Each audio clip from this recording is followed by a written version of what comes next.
Hi guys, I welcome all of you to the PT 365 discussion of economy for prelims 2024।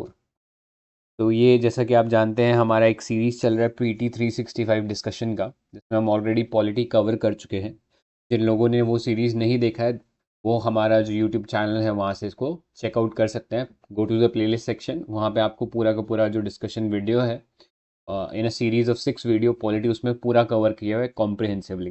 Right, अब हम economy चालू करें। Again एक बहुत इंपॉर्टेंट रोल प्ले करेगा आपके प्रीलिम्स सेक्शन में। ठीक है, थोड़ा सा यहाँ पे डायनेमिक ज़्यादा है इन सेंस। अगर हम बात करें तो पॉलिटी की तरह ये पार्ट भी काफ़ी ज़्यादा वेटेज है इसका। अराउंड ऑन एवरेज इस पार्ट से, इकोनॉमी के पार्ट से विल फाइंड के 14 से 15 क्वेश्चन इस पार्ट से भी आ जाते हैं इकोनॉमी से। ठीक है, एक्सपेक्ट कर सकते हो प्रीलिम्स में 16 क्वेश्चन ऑन एन एवरेज। अगर 2023 का बात करो तो एग्जैक्टली 16 क्वेश्चन आए थे, 2022 में 15 क्वेश्चन, 2021 में 18 क्वेश्चन। राइट, तो मोर और लेस 16 का एवरेज रहा है अगर 10 सालों का ट्रेंड निकालोगे।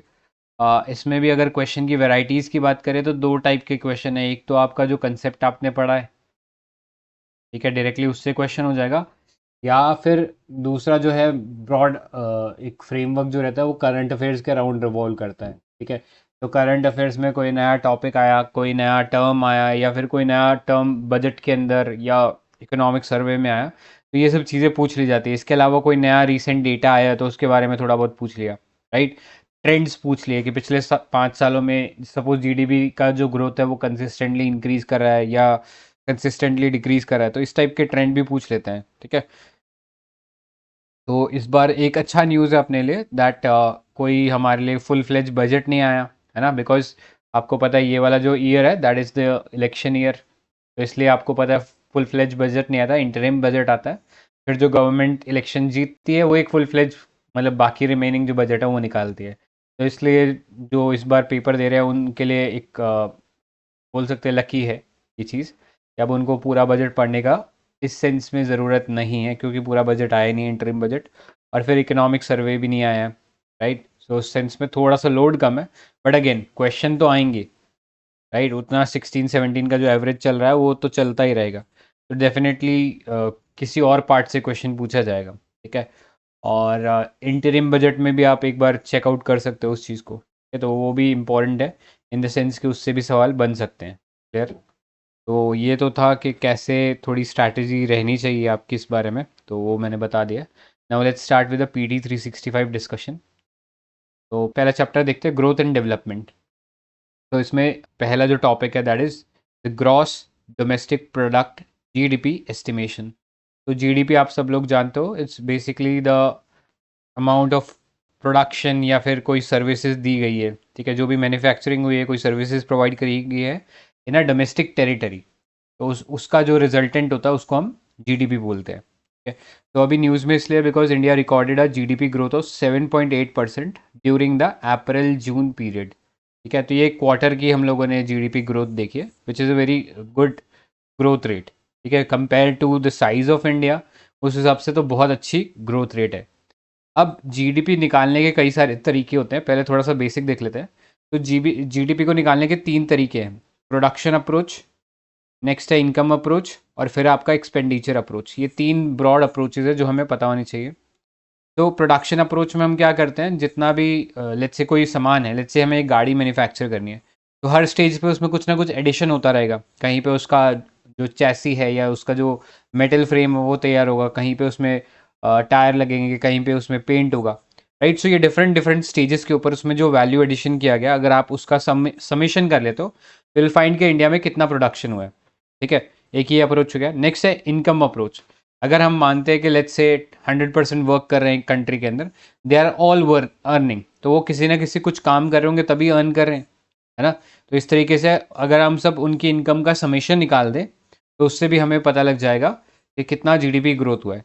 And lastly expenditure. ठीक है, अब कोई चीज़ प्रोड्यूस करी है किसी ने तो कोई ना कोई उसे खरीद भी रहा होगा।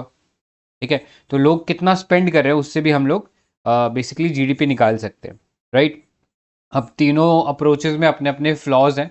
राइट, तो मोस्टली जो है इनका एक कॉम्बिनेशन इस्तेमाल करके हम लोग यूज़ करते हैं in finding the GDP calculation. ठीक है, तो ये पता होना चाहिए। इसमें जनरली जो एक्सपेंडिचर अप्रोच है ये थोड़ा सा ज़्यादा फोकस रहता है, मतलब ये ज़्यादा लोग मतलब यूज्ड मेथोडोलॉजी है, ये एक अप्रोच है इंडिया के अंदर जो जिससे हम जीडीपी कैलकुलेशन का काम करते हैं। ठीक है, अभी प्रेजेंट जीडीपी कैलकुलेशन की बात करूँ तो हमारे पास जो रियल और नॉमिनल जीडीपी निकालते हैं। ठीक है, पहले नॉमिनल जीडीपी का मतलब क्या है। लेट्स से इंडिया में आज 2021 के अंदर लेट्स से 100 रुपीज़ की कोई गुड्स एंड सर्विसेज प्रोड्यूस हुई, राइट। तो वो हमारे लिए होगा करंट जीडीपी। ठीक है, जिस साल में जितना प्रोडक्शन आपने किया है उसको आप उस टाइम के या उस ईयर के रेट के हिसाब से निकालोगे तो आपको नॉमिनल जीडीपी मिल जाएगा। ठीक है, लेकिन अगर आपको पता है लेट्स से आज मैंने एक कार सेल करी है और लेट्स से हाइपोथेटिकली मान लो 100 रुपीज़ की, नेक्स्ट ईयर क्या है due to inflation, right, next year फिर से वही एक कार सेल कर रहा हूँ लेकिन अब वो कार जो है 110 रुपीज़ की हो गई है, राइट। तो आपको ये पता है इन्फ्लेशन है जिसकी वजह से नेक्स्ट ईयर उस गाड़ी के जो रेट है वो बढ़ जाना है, तो उसकी वजह से उसकी वैल्यू बढ़ गई। ठीक है, लेकिन आपने बनाई तो अभी भी एक ही गाड़ी ना। तो इस सेंस में जो करंट जीडीपी लेट्स से ये ईयर था लेट्स से 2023, तो आपके पास करंट जीडीपी उस साल में क्या थी, 100 रुपीज़ थी। अब 2024 में भी अगर आप देख रहे हो तो आपके पास करंट जीडीपी जो है वो 110 रुपीज़ हो जाएगी, या नॉमिनल जीडीपी 110 रुपीज़ हो जाएगी। लेकिन आपने कुछ नया चीज़ नहीं किया है ना, गाड़ी तो अभी भी एक ही प्रोड्यूस करी।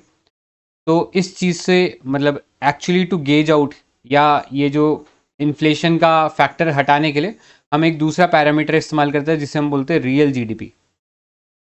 ठीक है, तो रियल जीडीपी क्या होती है, it is basically inflation adjusted the nominal GDP, या इन्फ्लेशन एडजस्टेड जीडीपी बोलते हैं इसको। ठीक है, तो हम ये जो अगर इसमें से ये 10 निकाल दे तो हमें पता है ये 10 रुपये तो इन्फ्लेशन की वजह से बचा था, तो वापस से जो जीडीपी है वो 10 ही आ जाएगा, 100 ही आ जाएगा, राइट।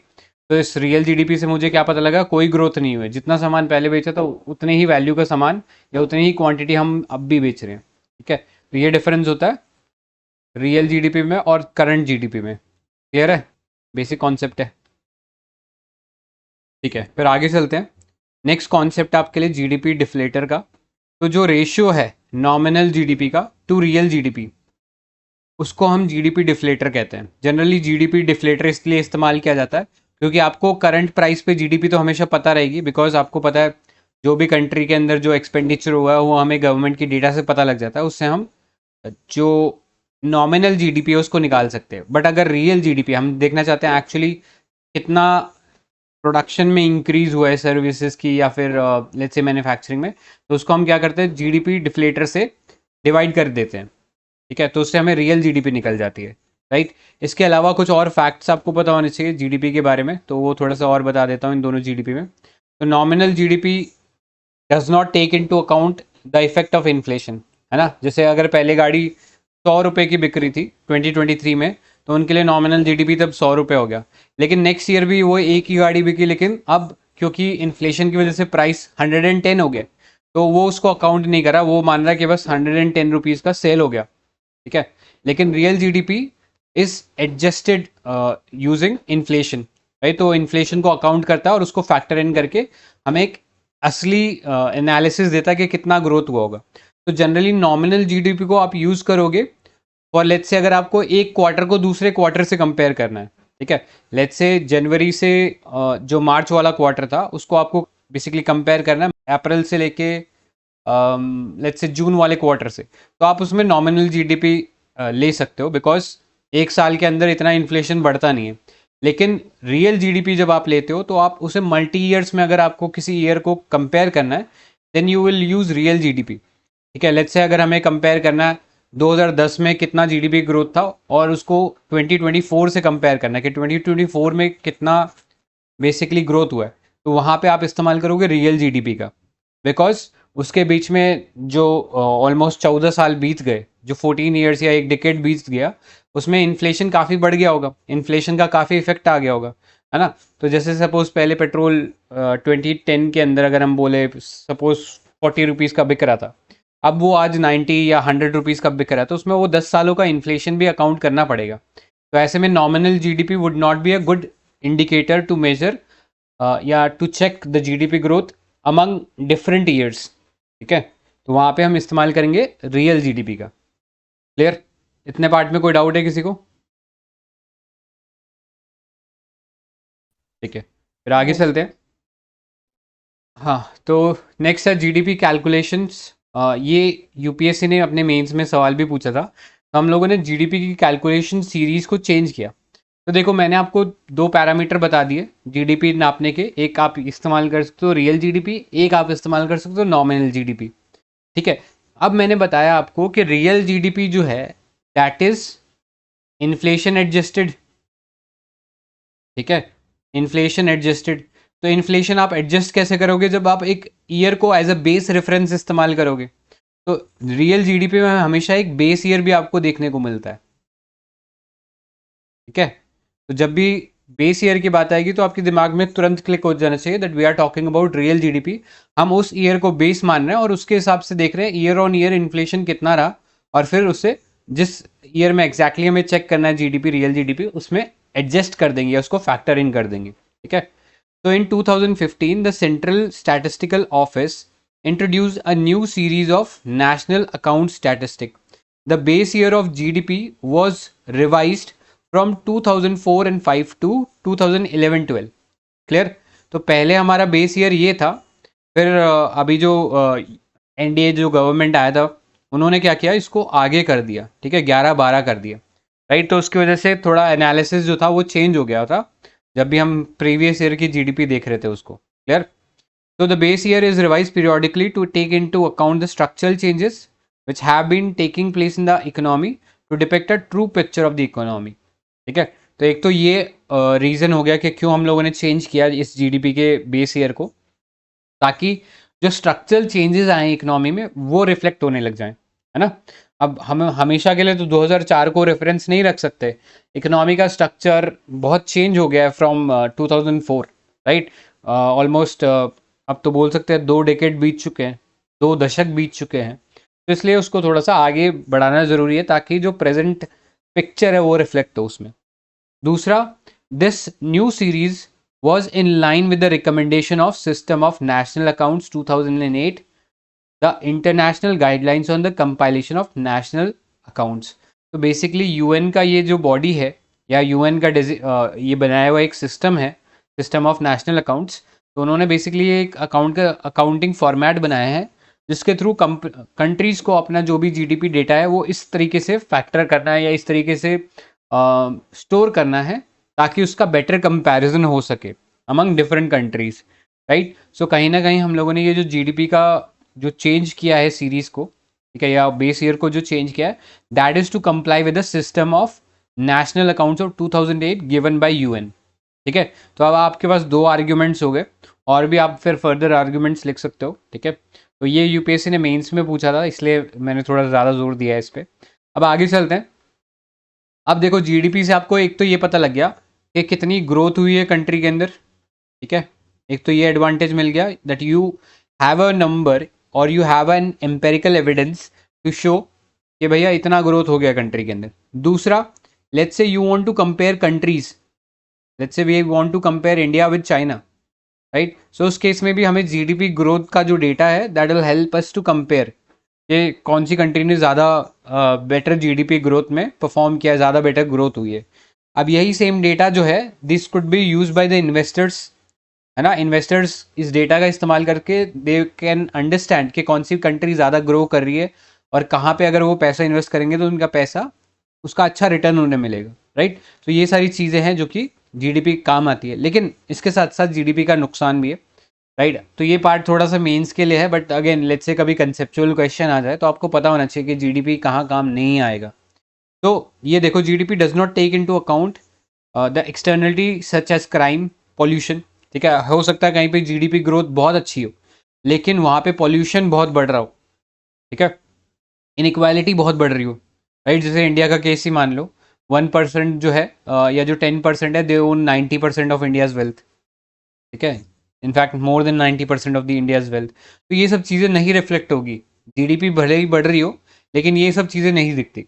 इसके अलावा aspects like family bonding, environment protection, ये भी नहीं दिखता। इसके अलावा कई बार जीडीपी से जीडीपी डेटा में कई बार एरर्स भी देखने को मिलते हैं या डिस्क्रिपेंसी भी देखने को मिलती है, इन द सेंस कि जीडीपी डेटा प्रॉपरली कलेक्ट करना अपने आप में एक बहुत बड़ा चैलेंज है। इसके अलावा कई बार क्या होता है, फॉर एग्जाम्पल लेट्स से एक ट्रेन एक्सीडेंट हो गया, ठीक है, अब जो ट्रेन को रिपेयर करने में जो काम हो रहा है वो भी कहीं ना कहीं जीडीपी के अंदर ही गिना जाता है। ऑल्दो देखा जाए तो उस ट्रेन एक्सीडेंट को रिकवर करने में हम लोगों ने कोई नया प्रोडक्ट तो नहीं बनाया है ना। सो एक तरीके से डुप्लीकेशन ऑफ वर्क भी हो जाता है या कोई सब्सटैंटिव एडिशन नहीं होता प्रोडक्शन में या सर्विसेज में, फिर भी जो डेटा है वो ऐड हो जाता है जीडीपी के अंदर।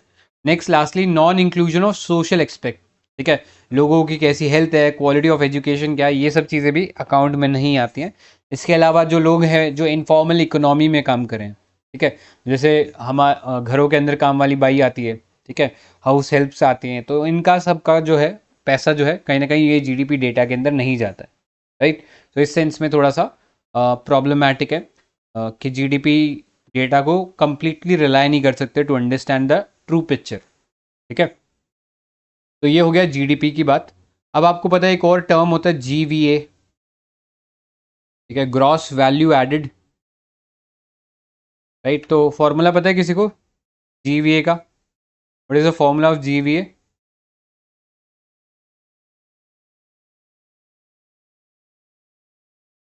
ठीक है, कोई नहीं, GDP plus subsidies minus taxes. GDP क्या है? जितनी अमाउंट ऑफ सर्विसेज या कोई जो गुड्स जिसका प्रोडक्शन हुआ है एक कंट्री के अंदर, वो जीडीपी है।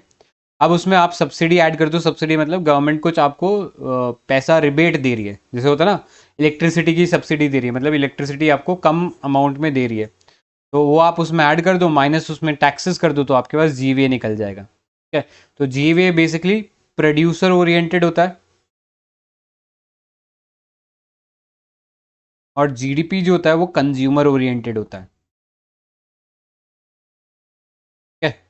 ये थोड़ी सी चीज़ें हैं जो आपको पता होना चाहिए। जीवीए मतलब कितना अमाउंट ऑफ वैल्यू जो है ऐड किया गया है इन सर्टेन एसेट्स, ठीक है, ग्रॉस वैल्यू एडेड। तो वो सर्विसेज में भी हो सकता है और वो बेसिकली मैन्युफैक्चरिंग में भी हो सकता है, ठीक है। तो ये थोड़ी सी और एडिशनल डिटेल थी जो इस पार्ट में पता होनी चाहिए थे। अब आगे चलते हैं। किसी को कोई डाउट था इस पार्ट में, जीडीपी वाले में? ऑलराइट, फिर आगे चलते हैं। नेक्स्ट देखो, national multi dimensional poverty index, ठीक है।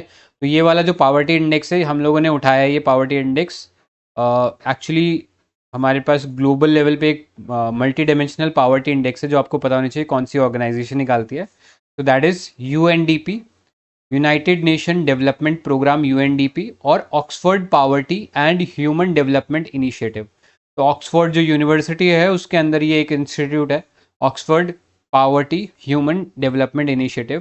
तो ये 2010 से जो है ये global multi dimensional poverty index निकाल रहे हैं, ठीक है। तो अब आते हैं हमारे national multi dimensional poverty index पे। तो ये जो यूएनडीपी का जो मल्टी डायमेंशनल पावर्टी इंडेक्स था, इसको नीति आयोग ने इनकॉर्पोरेट किया अपने एक बेसिकली रिपोर्ट में, जहाँ पे उन्होंने एक अपना ही एक नया इंडिकेटर बना लिया जिसके बारे में ये टॉपिक की है, that is national multi dimensional poverty index. तो नीति आयोग ने अभी एक रिसेंटली एक डिस्कशन पेपर रिलीज किया with the title multi dimensional poverty in India since 2005-6, ठीक है। तो पेपर ने इस्तेमाल किया national multi dimensional poverty index, ठीक है।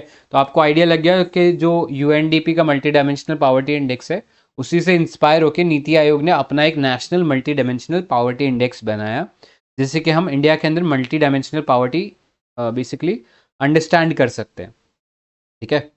तो ये मल्टी डिमेंशनल पावर्टी क्या है उससे जाने से पहले थोड़े से एक फैक्ट्स वगैरह देख लेते हैं, ठीक है। तो उससे थोड़ा सा आइडिया लग जाएगा, या मे बी शायद फैक्ट्स बाद में देख लेते हैं, पहले बात ही कर लेते हैं national multi dimensional poverty index की। तो ये जो national multi dimensional poverty index पहली बार इंडिया में रिलीज़ किया गया था इन 2021। The first ever national multi dimensional poverty index was release in 2021 based on the data of national family health survey 4, ठीक है। अभी तो हमारे पास नेशनल फैमिली हेल्थ सर्वे 5 भी आ गया है, लेकिन जो पहला national multi dimensional poverty index था, दिस वाज बेसिकली इन्होंने अलग से जाके कोई डेटा कलेक्ट नहीं किया था, ऑलरेडी हम लोग एक डेटा कलेक्ट करते हैं national family and health survey नाम से, वहाँ से वो डेटा सोर्स करके हम लोगों ने national multi dimensional poverty index निकाल दिया, लेकिन इसमें इश्यू क्या है, ये जो नेशनल फैमिली हेल्थ सर्वे है इसका सैम्पल साइज बहुत छोटा है, ठीक है, as compare to like let's say census of India से कंपेयर करें तो जो नेशनल फैमिली हेल्थ सर्वे है उसका सैम्पल साइज बहुत छोटा है, मतलब बहुत कम लोगों से जाके आपने एक्चुअली में पूछा है सर्टेन क्वेश्चंस और उसके बेसिस पे जो आपको रिस्पॉन्स मिला उस पर आपने नेशनल फैमिली हेल्थ सर्वे बना दिया है। इसमें बहुत कम लोगों से एक्चुअली डेटा लिया गया है बट उसको एक्स्ट्रापोलेट कर दिया गया है, ठीक है। लेट्स से आपने 100 लोगों का डेटा लिया और उसके हिसाब से आपने मान लिया कि चलो ठीक है 100 लोगों में ऐसा दिख रहा था तो अब 1 बिलियन में कैसा दिखेगा, ठीक है। तो वैसा ही थिंकिंग मान के नेशनल फैमिली हेल्थ सर्वे किया गया। तो एक तो ये पता होना चाहिए सैम्पल साइज छोटा था। दूसरा, गवर्नमेंट ये कर क्यों रही है? गवर्नमेंट का एक बेसिकली इनिशिएटिव चल रहा है global indices for reforms in growth initiative. तो देखो कहीं ना कहीं जो ग्लोबल इंडेक्सेस हैं जैसे ये मल्टी डायमेंशनल पावर्टी इंडेक्स हो गया या लॉजिस्टिक परफॉर्मेंस इंडेक्स हो गया या ईज ऑफ डूइंग बिजनेस हो गया, इन सब इंडेक्स से इंडिया का एक परसेप्शन लोगों के दिमाग में बनता है, ठीक है। और बहुत बार ऐसा होता है कि ये जो ग्लोबल इंडेक्सेस हैं ये बहुत बाइस्ड होते हैं, they deliberately show India into a bad light. अब वो उसके रीज़न कुछ भी हो सकते हैं, किसी के वेस्टेड इंटरेस्ट हो सकते हैं, कई बार क्या होता है डेटा की कमी होती है, उन्हें प्रॉपर डेटा इंडिया से मिलता ही नहीं है, right. So government specifically focus करे कि इंडिया के जो बेसिकली पैरामीटर्स हैं या जो रैंकिंग है इन इंडेक्स में इनको इम्प्रूव किया जाए। तो उसको स्पेसिफिकली टारगेट करने के लिए ये global indices for reform and growth initiative चलाया जा रहा है और उसमें नीति आयोग जो है is the nodal agency for MPI, ठीक है। इसमें हम जितने भी इंडिया के अक्रॉस वेरियस पैरामीटर जो भी रैंकिंग है उन सबको ट्रैक करेंगे, अगर उसमें इंप्रूवमेंट होता है तो इंप्रूवमेंट करेंगे और बेसिकली इंडिया का करेक्ट रिप्रेजेंटेशन जो है वो वर्ल्ड को दिखाने की कोशिश करेंगे। जैसे आपने सुना ही होगा ग्लोबल हंगर इंडेक्स है, अब उसमें इंडिया की रैंकिंग वो लोग देते हैं 101, मतलब पाकिस्तान, श्रीलंका, अफगानिस्तान से भी पीछे इंडिया को कर देते हैं, ठीक है। तो इंडिया बार बार बोलता है कि ये जो रिपोर्ट है ये गलत है, इसको सही डेटा लेना चाहिए, बट अगेन ये इशू चला रहा है तो वो भी इसी पार्ट के अंदर ही आ जाता है, इस इनिशिएटिव को भी टारगेट किया जा रहा है, ठीक है, बाय द गवर्नमेंट के यहाँ पे भी इम्प्रूव हो। तो अब ये देखो ये जो national multi dimensional poverty index है ये बेसिकली एक मेथडोलॉजी का इस्तेमाल करता है, उस मेथडोलॉजी का नाम क्या है ये पता होना चाहिए। It's called Alkire Foster methodology. ये Alkire Foster methodology poverty basically calculate करने का या पावर्टी को अंडरस्टैंड करने का एक बहुत अच्छा तरीका है। तो नॉर्मली क्या होता है पावर्टी, जैसे पहले क्या होता था हम लोग बोलते थे एक सर्टेन इनकम लेवल है, ठीक है, जो एक पावर्टी लाइन आपने बना दिया, जितने लोग उस पावर्टी लाइन के ऊपर हैं, ठीक है, वो मतलब ठीक ठाक काम कर रहे हैं, उससे बिलो जितने भी लोग हैं उस पावर्टी लाइन से वो लोग पुअर हैं, वो लोग पुअर हैं। लेकिन अगेन ये वाला जो पैरामीटर था ये बहुत ही बेसिक था और ये बहुत सारी चीज़ों को अंडरस्टैंड करने में हमारी हेल्प नहीं करता था। फॉर एग्जांपल लेट्स से कोई 110 रुपये कमा रहा है, ठीक है, और कोई लेट्स से 90 रुपीज़ कमा रहा है और poverty line let's say 100 rupees की थी, ठीक है। अब ये वाला जो पर्सन 110 कमा रहा है बहुत मार्जिनली ऊपर है पावर्टी लाइन से, लेकिन हम उसको पुअर नहीं कंसीडर कर रहे, whereas people somebody who is just 10 rupees below the poverty line उसका हम पुअर कंसीडर कर रहे हैं, ठीक है। तो यानी एक तो आपके पास कोई होलिस्टिक पैरामीटर नहीं है जो कि एड्रेस कर सके कि कितना रिलेटिव डेप्रीवेशन है, ठीक है। अब कायदे से देखा जाए तो 110 और 90 वाले के बीच में ज़्यादा फर्क नहीं है, लेकिन आप जो अगर बेनिफिट दोगे वो 90 वाले को दोगे, है ना। दूसरा फिर लेट्स से एक बंदा 90 का है, एक बंदा लेट्स से 10 का ही है, सिर्फ उसको डेली इनकम से लेट्स से 10 रुपीज़ है, तो अब 90 और 10 में भी अगेन बहुत फ़र्क है, लेकिन आपने तो जो पावर्टी लाइन बना दी उसके हिसाब से आपके लिए 90 भी उतना ही पुअर है जितना कि 10 पुअर है, ठीक है। ऑल्दो देखा जाए तो कायदे से दोनों के बीच में काफ़ी ड्रास्टिक डिफरेंस है, राइट।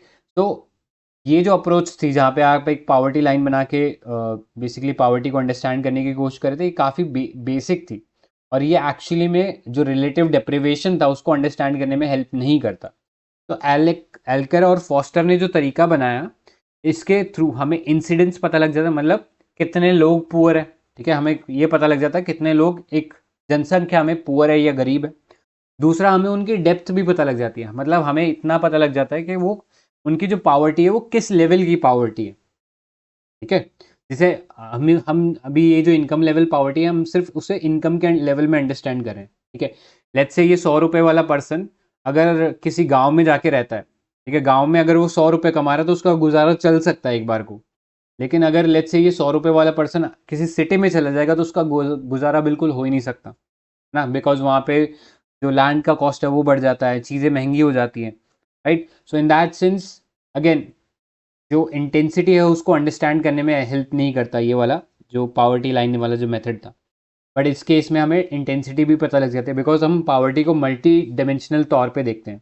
लेट्स से अगर आपको एजुकेशन नहीं मिली है तो you can be considered educationally poor. Let's say आपके पास रहने को घर नहीं है तो हम बोल सकते हैं कि लाइफ वाइज आप पुअर हो। ठीक है, तो वो अलग अलग तरीके हो सकते हैं। तो इस तरीके से हमें एक तो पता लग गया इंसिडेंस मतलब कितने लोग पुअर हैं, और दूसरा हमें इंटेंसिटी भी पता लग गया मतलब जो गरीब हैं जो लोग उनमें भी कितनी गरीबी है, ठीक है, वो भी पता लग जाएगी, राइट। तो इसके अंदर हम एक ओवरलैपिंग और साइमल्टेनियस जो डेप्रीवेशन है उसको अकाउंट करते हैं, जो कि नॉर्मल जो पावर्टी लाइन वाला जो तरीका था उसमें नहीं होता था, ठीक है। तो it identifies people as poor और not poor based on dual cut off counting method, ठीक है।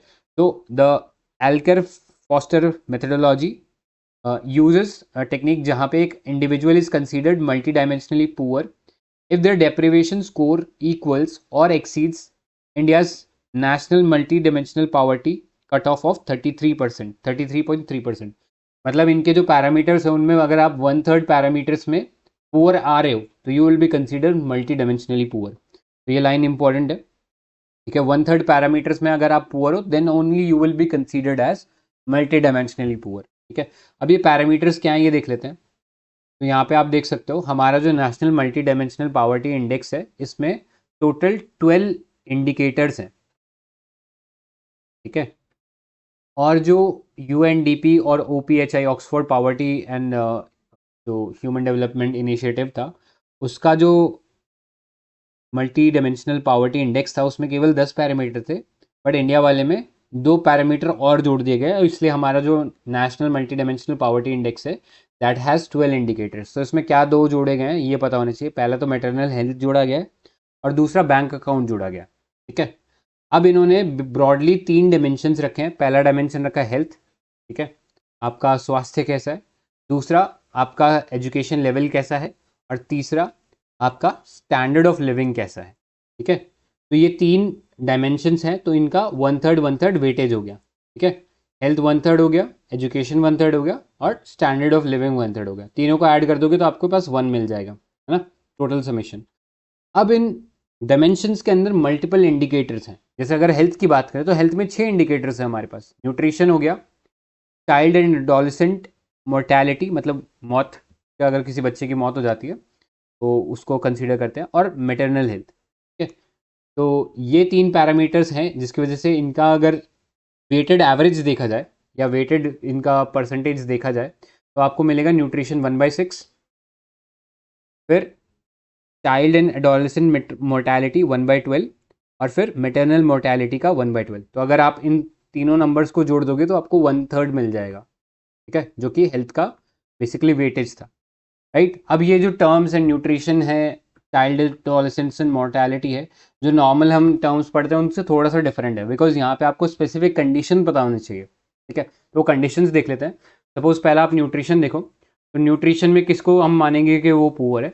तो अगर a single member of a household is identified as undernourished, ठीक है, अगर किसी फैमिली में कोई एक पर्सन है जो अंडर नरिश्ड कैटेगरी में आ जाता है, मतलब उसका वेट प्रॉपर नहीं है, उसको खाना टाइम से नहीं मिल रहा है, या फिर किसी विटामिन वगैरह की कमी है उसकी बॉडी में, तो अगर एक भी मेंबर ऐसा मिल जाता है तो उनको हम कंसिडर कर सकते हैं that they would B nutritionally poor, ठीक है। नेक्स्ट है body mass index of women और मैन इज बिलो 18.5 kg पर मीटर स्क्वायर, ठीक है।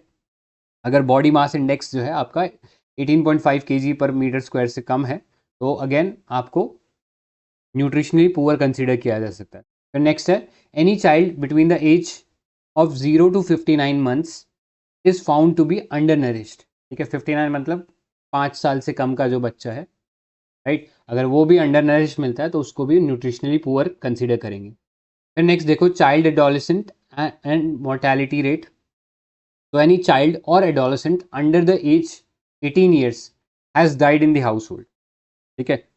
लेकिन एक चीज याद रखना, that should be in the 5 years preceding the survey, ठीक है। सर्वे से 5 सालों के अंदर अंदर कोई ऐसा बच्चा था जो 18 साल से कम का था और उसकी डेथ हो जाती है तो उसको हम कंसीडर कर सकते हैं that in terms of mortality या चाइल्ड मोर्टेलिटी, दे वर पुअर, क्योंकि वो उतनी let's say health related facility provide नहीं कर पाए उस बच्चे को। नेक्स्ट है मैटरनल हेल्थ। तो any women in a house hold who has given birth has not receive at least 4 antenatal care visit, ठीक है। और ये भी अगेन जो 5 प्रीसीडिंग ईयर्स हैं बिफोर द सर्वे माना जाएगा। तो एंटीनेटल क्या होता है, मतलब जब बच्चा पैदा होने वाला होता है उससे पहले एटलीस्ट 4 बार वो हॉस्पिटल विजिट करी हैं कि नहीं करी हैं। अगर उन्हें नहीं मिली है तो maternal health wise she would be considered या family would be consider poor, ठीक है। ये हो गए न्यूट्रिशन के पैरामीटर। अब आगे चलते हैं, ठीक है। ये आपको पता होना चाहिए, इंडिया का जो national multi dimensional poverty index था उसमें जोड़ा गया था। जो हमारे पास यूएनडीपी का जो मल्टी डायमेंशनल पॉवर्टी इंडेक्स है उसमें मैटरनल हेल्थ नहीं था, ठीक है। आगे चलो फिर एजुकेशन देखो। अब एजुकेशन में ये चीज़ ध्यान देना, यहाँ पे लिटरेसी रेट की बात नहीं हो रही। कई बार आप सोचोगे एजुकेशन है तो लिटरेसी रेट होगा, बट यहाँ पे ईयर्स ऑफ स्कूलिंग है जिसको 1/6 वेटेज दिया गया है, और स्कूल ऑफ अटेंडेंस है, मतलब स्कूल में अटेंडेंस कितनी थी उसको 1/6 बराबर बराबर वेटेज दिया गया है, ठीक है। तो अगर ईयर ऑफ स्कूलिंग की बात करें तो not even one member of the household age 10 years or older has completed 6 years of schooling, ठीक है।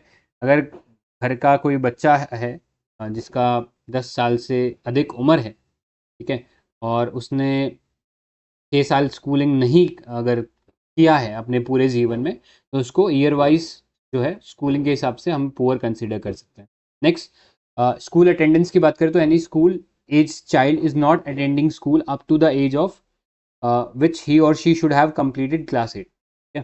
तो जब तक जिस उम्र में उसे क्लास 8 कंप्लीट नहीं कर लेनी चाहिए थी उस उम्र में अगर उसके वो स्कूल नहीं जा पा रहा तो उस इन terms of education he would be consider poor, ठीक है। फिर आगे चलो, स्टैंडर्ड ऑफ लिविंग। तो इसमें हमारे पास कुकिंग फ्यूल है, सैनिटेशन है, drinking water, electricity, housing, assets और बैंक अकाउंट। तो बैंक अकाउंट इसमें national multi dimensional poverty index में जोड़ा गया था, अदरवाइज जो यूएनडीपी का था उसमें नहीं था बैंक अकाउंट, ठीक है। तो अब क्योंकि 7 पैरामीटर्स है और बराबर वेटेज सभी का है इसलिए 1/21 जो है इनका वेटेड एवरेज हो जाता है। तो कुकिंग फ्यूल से आप समझ सकते हो कि अगर हाउस होल्ड के पास प्रॉपर जो कुकिंग फ्यूल है वो है कि नहीं है। तो अगर उसका डेप्रीवेशन है तो they would be considered as poor in terms of cooking fuel. दूसरा सैनिटेशन है, क्या वो जहाँ पे रहते हैं वहाँ पे कंडीशन साफ़ सुथरी है कि नहीं है, ठीक है। क्योंकि अगर साफ़ सुथरी नहीं होंगी तो ऑब्वियस सी बात है उन्हें बीमारियाँ होंगी, आउट ऑफ पॉकेट एक्सपेंडिचर बढ़ेगा और पॉवर्टी के अंदर और धंसते चले जाएंगे वो, ठीक है। Next, drinking water. तो इसमें एक खास बात यह है कि they if the household does not have access to improved drinking water और safe drinking water at least a 30-minute walk from home, क्या मतलब पानी का उन्हें एक्सेस, या घर में अगर लेट्स से नल नहीं है तो एटलीस्ट उनके आजू बाजू में कहीं ऐसी जगह पे नल होना चाहिए जहाँ पे वो 30 मिनट के अंदर वॉक करके वापस आ सकते हैं, ठीक है। तो ये ध्यान रखना, 30 मिनट वॉक जो है ये राउंड ट्रिप है। तो अगर उतनी दूरी में आपके पास पानी है तो ठीक है, अगर नहीं है पानी उतनी दूरी में आपको बहुत ज़्यादा दूर जाना पड़ रहा है तो उस केस में you will be considered as poor. Next, electricity. अगर इलेक्ट्रिसिटी है तो you will not be considered as poor. Next है हाउसिंग, क्या आपके पास एक ढंग का मकान है जिसके ऊपर एक छत है प्रॉपर, ठीक है। तो वो होना चाहिए। नेक्स्ट, एसेट्स, मतलब उसमें आपके बहुत सारे एसेट्स हो सकते हैं। It could include a radio, TV, telephone, car, bike, कुछ भी हो सकता है, ठीक है। तो ये एसेट्स होने चाहिए। And lastly bank account. तो अगर no household member has a bank account या पोस्ट ऑफिस के अंदर उसका कोई सेविंग अकाउंट नहीं है तो then they will be considered as poor, ठीक है। तो ये जो तीनों जो डायमेंशंस थे इसके अंदर जो 12 इंडिकेटर्स थे सारे हम लोगों ने देख लिए। अगेन इन इंडिकेटर्स को आपको स्पेसिफिकली पता होना चाहिए कि एग्जैक्टली इंडिकेटर क्या कह रहा है, अदरवाइज सिंपली एजुकेशन से जाओगे तो यू विल थिंक कि लिटरेसी रेट की बात हो रहा होगा, ठीक है। थोड़ा सा यहाँ पे अंदर डिटेल्स या जो कंडीशंस है उन पे भी ध्यान देना ज़रूरी है। और यूपीएससी पिछले कुछ समय से रिपोर्ट्स वगैरह तो नहीं पूछ रहा है, बट 2-3 साल हो गए रिपोर्ट्स पूछे हुए, बट उससे पहले रिपोर्ट ज़रूर पूछ लेता था, ठीक है। तो आपसे पूछ लेता इनमें से क्या क्या जो है इंडिकेटर है मल्टी डायमेंशनल पॉवर्टी इंडेक्स के। एक सवाल डायरेक्टली ऐसे ही बन सकता है, राइट। और सिंस अभी गवर्नमेंट इतना फोकस दे रही है तो डेफिनेटली आपको नेशनल मल्टी डायमेंशनल पॉवर्टी का सारे के सारे इंडिकेटर्स पता होने चाहिए, ठीक है। आई होप इस पार्ट में कोई डाउट नहीं हुआ होगा। अब देखो, मैंने आपको ये चीज़ बताया कि हम किसी को मल्टी डायमेंशनल पुअर कब मानेंगे, जब वो 1/3 ऑफ द पैरामीटर्स के अंदर पुअर है, then only he would be considered as multi-dimensionally poor. Let's say एक घर है जहाँ पे केवल assets नहीं है, ठीक है, उनके पास कोई एसेट नहीं है, बाकी सब चीज़ें हैं, बैंक अकाउंट है, ड्रिंकिंग वाटर, सैनिटेशन है, तो ऐसे में that family would not be considered as multi dimensional poor, ठीक है। तो इससे आपको क्या पता लग गया, एक तो हमें एक सैम्पल साइज मिल जाएगा या हमें एक मतलब पता लग जाएगा कितने लोग पुअर हैं। दूसरा, जो पुअर है उसमें भी हमें पता लग जाएगा कितने लोग कितने टाइप की डेप्रिवेशन से सफ़र कर रहे हैं। ऐसा हो सकता है कोई 50% पैरामीटर्स के अंदर सफ़र कर रहा है या कोई 60% पैरामीटर्स के अंदर पुअर है, तो हमें पता है कि किस पे ज़्यादा ध्यान देने की ज़रूरत है, ठीक है। तो ये सारी चीज़ें हैं जिससे कि ये जो मल्टी डायमेंशनल पॉवर्टी इंडेक्स है काफ़ी यूज़फुल पैरामीटर बन के निकला है, ठीक है। अब बात कर लेते हैं हम लोग जो नीति आयोग का जो डिस्कशन पेपर था उसके बारे में। उसमें बहुत सारा डेटा दिया हुआ है जो हमारे लिए इंपॉर्टेंट होता था। पहला था steep decline in poverty head count ratio.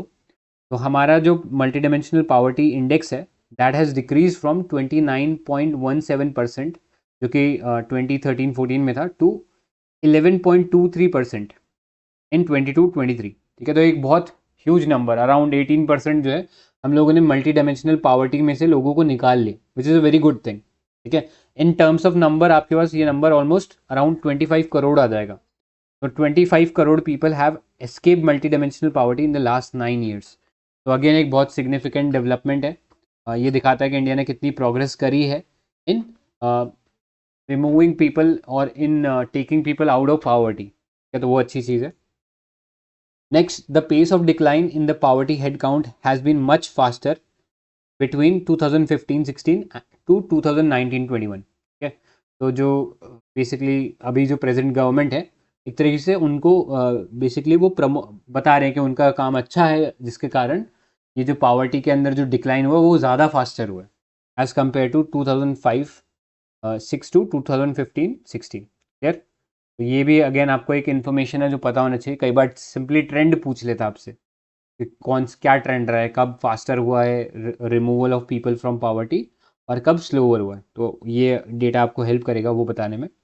Next, Uttar Pradesh, Bihar, Madhya Pradesh, Orissa, Rajasthan saw the fastest reduction in proportion of multi dimensional poor. तो ये देखो, ये तो लाजमी है, आप कॉमन सेंस से भी सोच सकते हो, जिसके पास कुछ भी नहीं आप उसको थोड़ा भी पैसा दे दोगे तो ऑब्वियस सी बात है वो पॉवर्टी में से जल्दी बाहर आ जाएगा, है ना। तो यहाँ पे बहुत सारे लोग थे जो पुअर थे, तो ऐसे में फास्टर पॉवर्टी रिडक्शन भी इन्हीं स्टेट्स के अंदर होगा।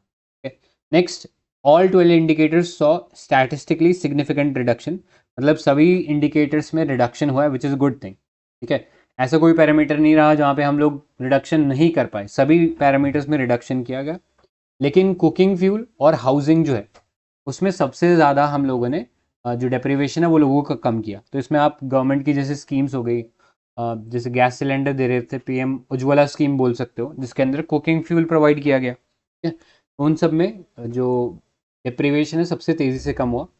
नेक्स्ट, जो डिप्रिवेशन जहाँ पे अभी है कम, that is the child adolescents mortality, electricity and bank account, वहाँ पे सबसे लो डिप्रिवेशन लेवल है। तो यहाँ पे जनधन अकाउंट हो गया, पीएम सौभाग्य स्कीम हो गया, तो इन सब के आप बेसिकली यू बता सकते हो कि ये स्कीम्स ने हेल्प किया है। बट अगेन वो मेंस के पर्सपेक्टिव से ज़्यादा इंपॉर्टेंट होगा। नेक्स्ट, एक इंपॉर्टेंट डिटेल है आपके लिए, according to the discussion paper India is on track to achieve SDG target 1.2, ठीक है। तो आपको पता होगा SDG टारगेट 1 है क्या, पता है what is SDG target 1? Zero hunger. Zero hunger है, poverty no poverty, no poverty. Correct correct, no poverty. Poverty.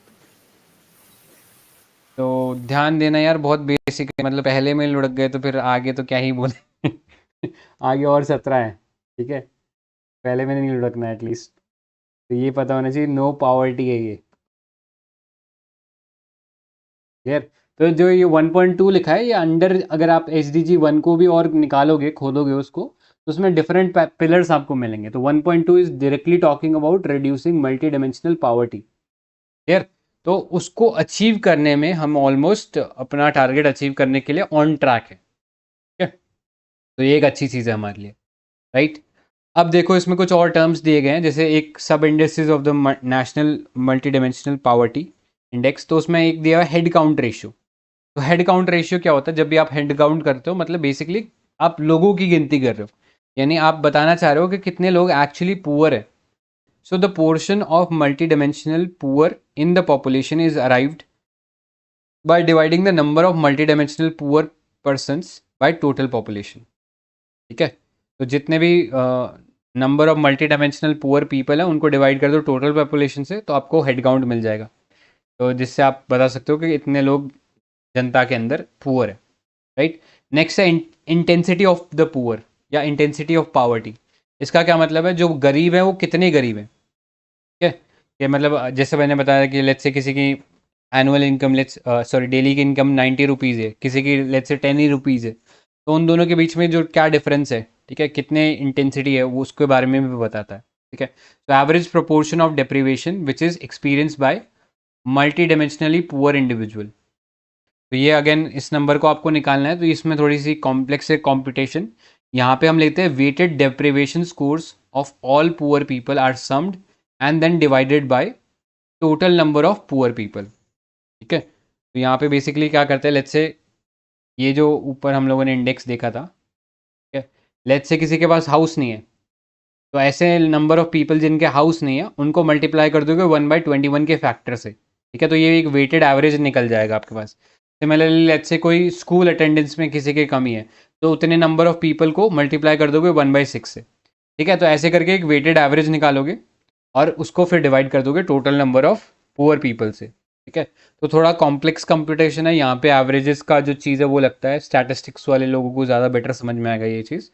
बाकी थोड़ा ह्यूमैनिटीज़ वालों के शायद थोड़ा ना आए समझ में, बट कोई दिक्कत नहीं. आपसे वो ये चीज़ नहीं पूछेगा कि एग्जैक्टली ये चीज़ें मुझे बताओ. बस आपको इतना दिमाग में होना चाहिए कि बेसिकली इंटेंसिटी ऑफ पावर्टी कैसे निकलता है. आप जितने पुअर पीपल हैं और उनका कितना रिलेटिव डेप्रीवेशन है, उनका जो वेट है उसको मल्टीप्लाई कर देते हो और डिवाइड कर देते हो टोटल नंबर ऑफ पीपल से, तो आपको इंटेंसिटी ऑफ पावर्टी जो फिगर है वो मिल जाएगा. ठीक है, तो इतने पार्ट में कोई डाउट है, कोई क्वेश्चन है तो बताइए. देखो ये वाला पार्ट इम्पॉर्टेंट है बिकॉज बाकी जो पावर्टी लाइन के ऊपर जो डिस्कशन है वो लार्जली इंडिया के अंदर बंद हो गया है. आजकल पावर्टी की कोई वैसे भी बात नहीं करता.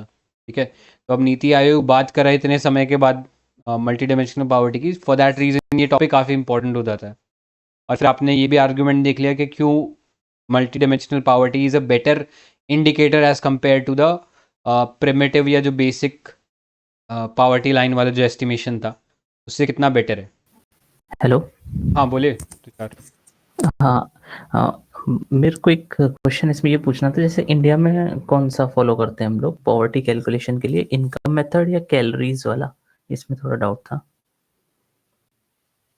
तो ये तो बहुत सारे अलग अलग, आप जब पावर्टी एस्टिमेशन वाला एक चैप्टर है ना वो पढ़ोगे ना, तो यू विल फाइंड कि बहुत सारे अलग अलग इंडिकेटर्स हैं अलग अलग रिपोर्ट के. ठीक है, तो हाँ. लास्टली जो हम लोग फॉलो कर रहे थे वो कैलोरी बेस्ड अप्रोच को ज़्यादा फॉलो कर रहे थे, क्योंकि उसमें पाया गया कि वो ज़्यादा कॉम्प्रिहेंसिव है as compare to the income level. ठीक है, बट अगेन डिफरेंट एस्टिमेट्स हैं, तो हर रिपोर्ट अपने हिसाब से निकालती है. जैसे अभी ये मल्टी डायमेंशनल पावर्टी इंडेक्स है, तो all together different approach follow कर रहा है. ठीक है, यस यस. बाकी ये रहा है कि पिछले 10 एक सालों के अंदर पावर्टी के ऊपर जो डिस्कशन है ना वो लार्जली बहुत नेग्लिजिबल हो गया. मतलब पहले होता था कि बहुत खुल के डिस्कशन होता था, पर पिछले 10 एक सालों में ऐसा हुआ है कि पावर्टी पे डिस्कशन कम है, ज़्यादा फोकस हमारा जीडीपी ग्रोथ और उनसे रिलेटेड एस्पेक्ट्स पे है. राइट, तो कहीं ना कहीं ये जो चीज़ वापस आ रहा है मल्टी डिमेंशनल पावर्टी इंडेक्स, तो कहीं ना कहीं ये बताता है कि शायद ये पार्ट पे अब पावर्टी के अंदर इस पार्ट को हम ज़्यादा पढ़ेंगे. ठीक है, तो इसलिए this would be an important aspect to focus upon. ठीक है, ऑलराइट, अब आगे चलते हैं. नेक्स्ट देखो Okay. DBT, direct benefit transfer. ठीक है, तो अगेन आपको पता ही है गवर्नमेंट कितना फोकस कर रही है डीबीटी के ऊपर. तो एक पहले डेटा देख लेते हैं कि क्यों ये न्यूज़ में है. तो government has saved 2.73 lakh crore of tax payer money from 2014 to 2023 bye adopting direct benefit transfer. ठीक है, तो कितना बड़ा नंबर आप समझ सकते हो. तो इतना सारा पैसा हम लोगों ने बचा लिया क्योंकि हम डायरेक्ट बेनिफिट ट्रांसफ़र के ऊपर आ गए हैं. राइट, अब इससे क्या हो रहा है, इससे जो बोगस अकाउंट्स थे उनको हम लोगों ने निकाल दिया है, जो करप्शन हो रहा था उसे हम लोगों ने निकाल दिया है. अब डायरेक्टली पैसा जो है लोगों के हाथों में जा रहा है. तो इससे क्या हो रहा है, ट्रांसपेरेंसी बढ़ रही है और पिलफरेज कम हो रहा है. पिलफरेज मतलब लीकेज कम हो रहा है फंड्स का. ठीक है, so this was rolled out in 2013. ठीक है, ऑन पायलट बेसिस लेकिन पूरे कंट्री में 2014 से ही फिर इसको लागू करना शुरू कर दिया। तो इसमें अगर डीबीटी की बात करें तो इसमें 3 एस्पेक्ट आप बोल सकते हो। एक है कैश ट्रांसफ़र, जैसे पीएम किसान हो गया, ठीक है?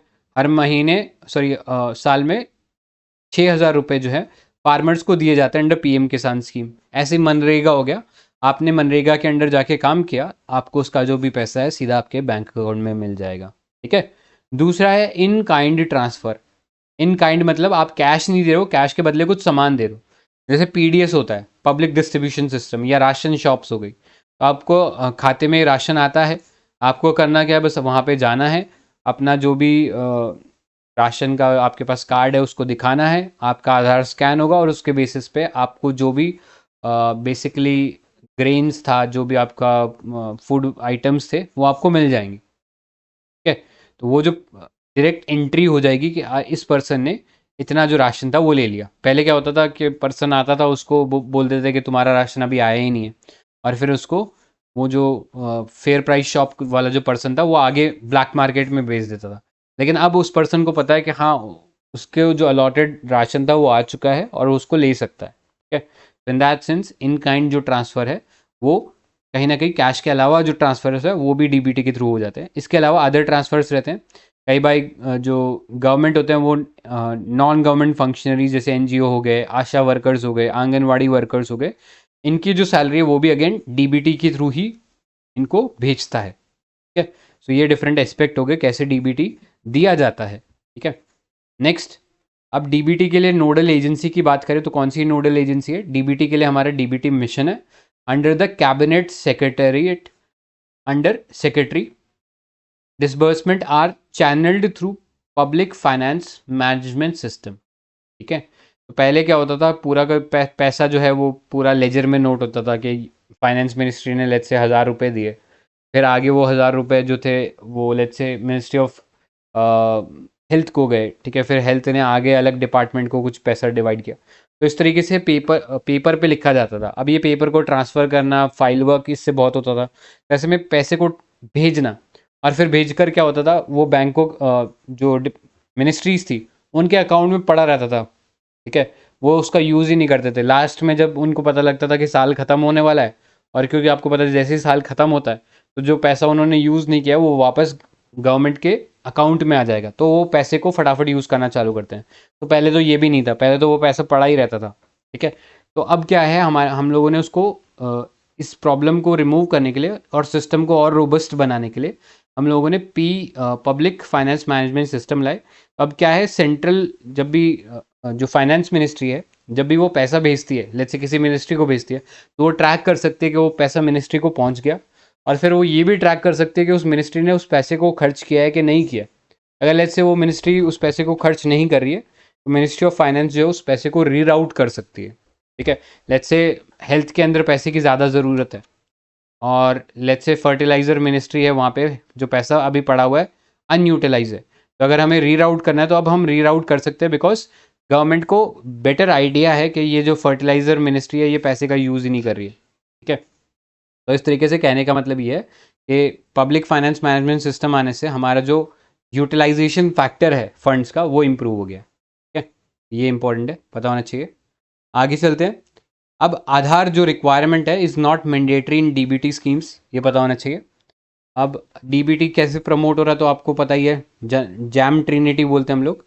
जैम ट्रिनिटी क्या है? जनधन, आधार और मोबाइल, इन तीनों का जो कॉम्बिनेशन है, इसके थ्रू डीबीटीज़ को हम लोगों ने काफ़ी बेसिकली बोल सकते हैं कि बहुत प्रमोट किया गया है इसके थ्रू।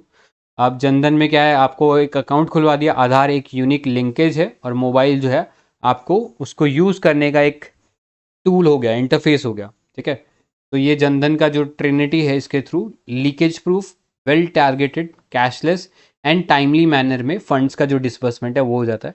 इसके अलावा बिजनेस कॉरेस्पॉन्डेंट्स है। बिजनेस कॉरेस्पॉन्डेंट्स क्या है? बेसिकली बिजनेस कॉरेस्पॉन्डेंट मतलब ऐसे लोग जो कि बैंकिंग सर्विसेज आगे प्रोवाइड करते हैं, ठीक है? तो वो लोगों के डोर स्टेप पे जाके बैंकिंग सर्विसेज उनको प्रोवाइड करते हैं, एंड दैट्स हाउ डीबीटी को फ्लरिश करने में हेल्प किया है, ठीक है? आगे चलते हैं। तो इतना ही था डीबीटी के बारे में, इससे ज़्यादा कुछ इंपॉर्टेंट नहीं है। नेक्स्ट चलो, सेल्फ हेल्प ग्रुप। तो रिसेंटली गवर्नमेंट ने अनाउंस किया लखपति दीदी स्कीम। लखपति दीदी स्कीम के अंदर the government will cover 2 crore women under the Lakhpati Didi scheme, जिससे कि उन्हें जो लेडीज़ हैं उनको इनकरेज किया जाएगा टू सेटअप माइक्रो एंटरप्राइजेस। ठीक है, तो ये लॉन्च किसने किया है? लखपति दीदी स्कीम। तो this is by ministry of rural development, launch in year 2023। Objective क्या है? Enable rural self help group women to earn at least 1 lakh per annum. ठीक है, तो ये फैक्ट है, ये ऑब्जेक्टिव है स्कीम का जो आपको पता होना चाहिए कि हर जो रूरल सेल्फ हेल्प ग्रुप है उनको एटलीस्ट 1 लाख रुपया पर एनम हम लोगों को अर्न करवाना है। तो याद रखना, एक और एडजेक्टिव है रूरल। ठीक है, अर्बन नहीं है, रूरल की बात हो रही है। नेक्स्ट अप्रोच की बात करें तो ये वुमेन लेड डेवलपमेंट अप्रोच होगा। और एक्टिविटीज़ की बात करें तो वुमेन का स्किल डेवलपमेंट किया जाएगा, उन्हें plumbing, LED bulb making, operating, repairing drones etcetera, ऐसे जो भी कोई एम्प्लॉयमेंट रिलेटेड जो भी वर्क है वो करने में हेल्प किया जाएगा ताकि वो खुद पैसा कमा सके। ठीक है, अब बात करते हैं सेल्फ हेल्प ग्रुप के बारे में। तो ये बेसिकली एक village based financial intermediary committee होती है जिसमें जनरली 10 to 20 पीपल होते हैं। ठीक है, यहाँ पे तो इन्होंने वुमेन लिख दिया बट नॉट ऑलवेज वुमेन, उसमें आदमी भी हो सकते हैं। बट इस स्पेसिफिक केस में लखपति दीदी वाला जो है उसमें वुमेन पे ही ज़्यादा ध्यान दिया जाएगा। ठीक है, वॉलेंट्री इन नेचर होता है, मतलब कोई कंपल्शन नहीं होती, आप बनाना चाहते हो तो आप बनाओ। अब एक चीज़ है, India has around 1.2 crore SHGs and 88% of them are women based. तो ऑलमोस्ट मान सकते हो 1 करोड़ के आसपास जो फिगर है वो सारी की सारी वुमेन बेस्ड SHGs हैं। और हमारे पास बहुत सक्सेसफुल एग्जाम्पल है SHGs के, जैसे कुडुम्बश्री इन केरला, जीविका इन Bihar, Mahila Arthik Vikas Mahamandal in Maharashtra and looms in Ladakh. और भी एग्जाम्पल हो सकते हैं but these are the significant examples. ठीक है, तो बेसिकली क्या होता है, ग्रुप के अंदर जब लोग आते हैं तो एक दूसरे की सेविंग हैबिट को प्रमोट करते हैं और क्रेडिट रिपेमेंट की जो एबिलिटी है उसको री करते हैं। ठीक है, जैसे होता है ना, ग्रुप के अंदर 10 लोग हैं या लेट्स से हम लोग यहाँ पे आ रहे हैं डिस्कशन कर रहे हैं, तो अगर लेट्स से एक जना कोई बैठा होता तो वो शायद स्टडी नहीं कर पाता है, लेकिन जब 10 लोग आ रहे हैं बैठ रहे हैं तो एक दूसरे के ऊपर एक फोर्स क्रिएट कर रहे हैं। ठीक है, एक कंपल्शन क्रिएट कर रहे हैं कि आप आके पढ़ो यहाँ पे, राइट, यहाँ पे आके समझो। तो ये चीज़ सेम चीज़ SHG के केस में भी होती है। ठीक है, नेक्स्ट सिग्निफिकेंस की बात करें तो एक तो फाइनेंशियल इंक्लूजन बढ़ा है because it is covering 100 million house hold. ठीक है, अब लोग जब इसमें आते हैं तो ऑब्वियस सी बात है उनके पास पैसा भी आता है, तो इस तरीके से फाइनेंशियल इंक्लूजन हो जाता है। वुमेन एम्पावरमेंट है, जैसे हम लोगों ने बात की 88% वुमेन बेस्ड SHGs है। नेक्स्ट कैपेसिटी बिल्डिंग है, जो लोग यहाँ पे आते हैं वो बहुत सारे स्किल सीखते हैं, फाइनेंशियल लिटरेट भी होते हैं और भी एडिशनल उन्हें एजुकेशनल अवेयरनेस भी मिलती है।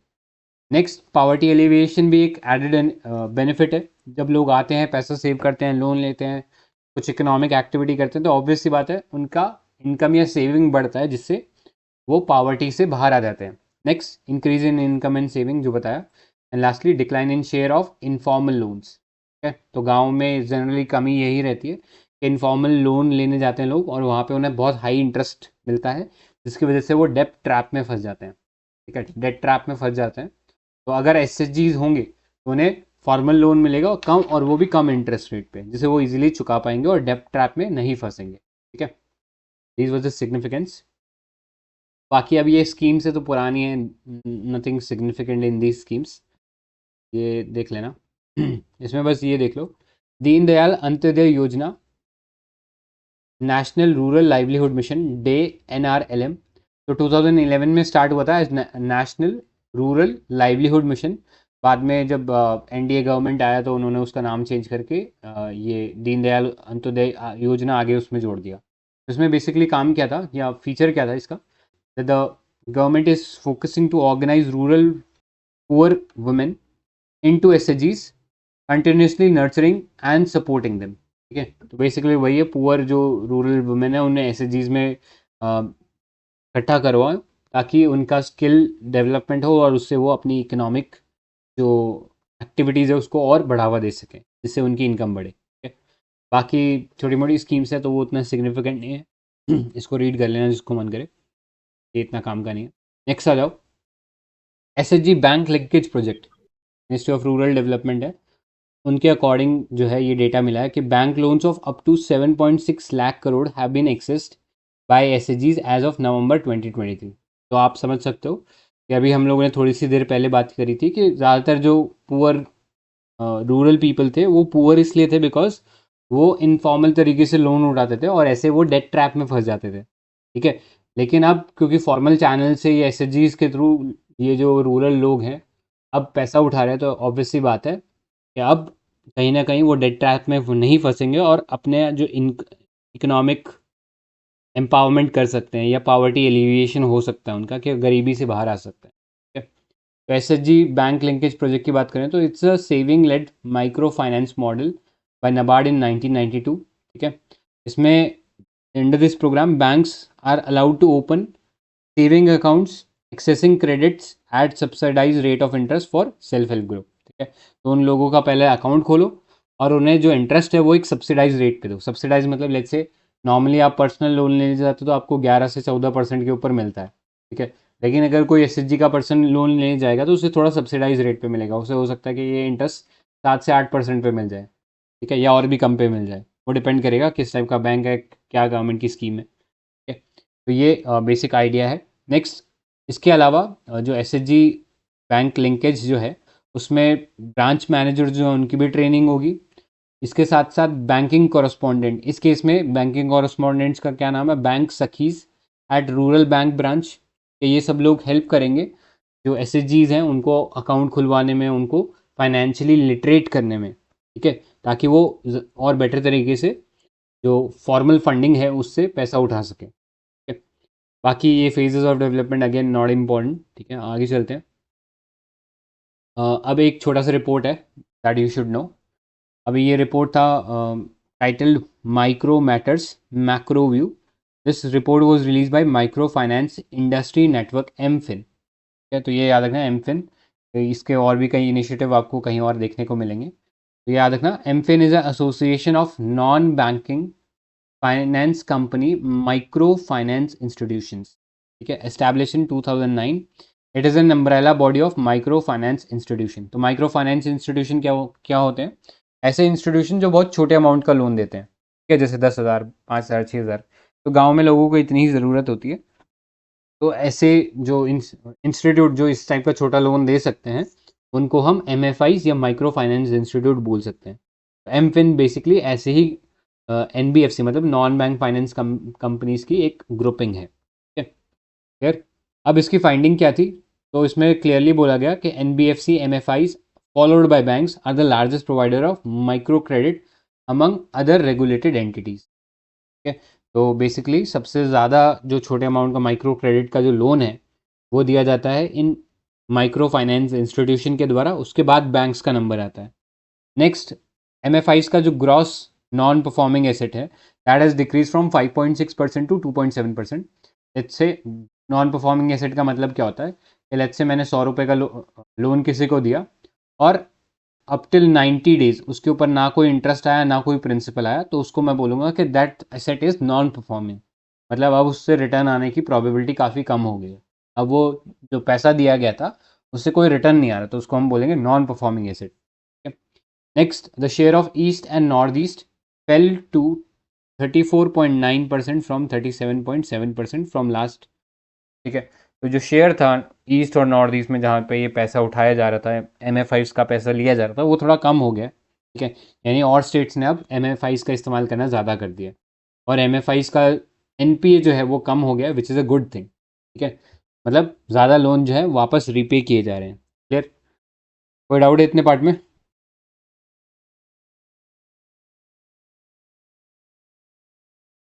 No doubt. ऑलराइट, ठीक है guys, thank you for joining. आज प्लान करते हैं, see you tomorrow same time Thank you, 9:30 sir. बजे। Thank you so much. Good night. Good night.